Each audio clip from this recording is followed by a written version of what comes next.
Now, when you were talking about God being sort of the best explanation for all of these things, it sounds like it's just a generic concept of God. I mean, right. How do you know that this is the Christian God necessarily? It could be the Jewish God or the Islamic God. So how do you get to the Christian God from here on? Yeah, I think that's a very good point, is that I didn't even say this in the last chapter of the book, that it's true that, and part of what we're doing in this book is making a case for theism. But there are many forms of theism. And in many ways, the case we're making could be made by a Muslim or somebody else who's got a monotheistic view, or maybe not even a monotheistic view. So then the next step becomes, well, how do we tell which of these claims about monotheism or about theism in general is actually accurate? So I think that's where the case for Scripture, for what we see in the first century Scripture related to Jesus of Nazareth, becomes important. So my journey was exactly the way I wrote the books.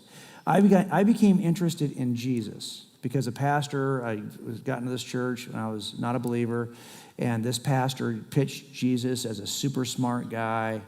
So I was like, well, I want to see what Jesus had to say. So I bought a Bible and I started reading the Bible, and I became interested in the person of Jesus.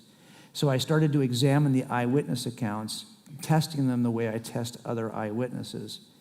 And in the end of that process, I became pretty certain that these were reliable up to the miracles. And that's when I did what we just did tonight, to see, did my philosophical naturalism really stack up?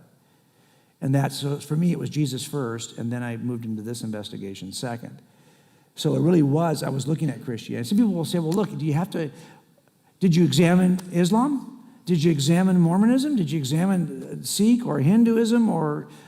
No, I didn't.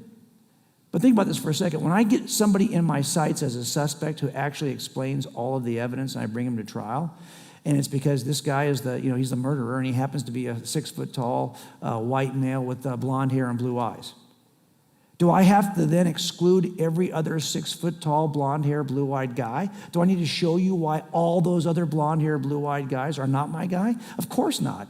If I've got good reason evidentially to believe that this is my guy, I'm under no burden to exclude every other guy who happens to look like him. The same thing is true for us. If we've got good reason to believe that Christianity is evidentially true, you don't have to go ahead and make a case against every other system. You've got a positive, affirmative case for this particular suspect.